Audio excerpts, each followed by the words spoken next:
Street from the bathhouse is this corner up here. And this area here was where they found some Christian elements.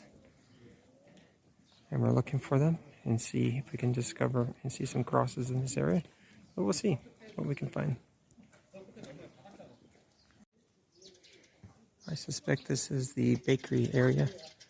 Let's say I found some Christian ruins here on this corner.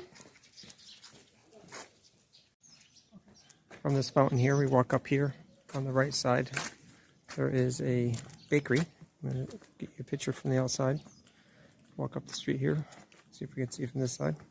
And this is supposedly the bakery that shows that showed a cross previously, one guy believes.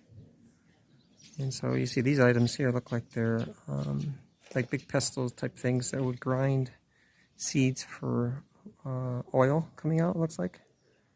And yeah, there's many oven there.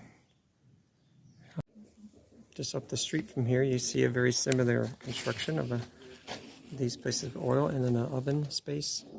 Again, very similar to the one we just came out of.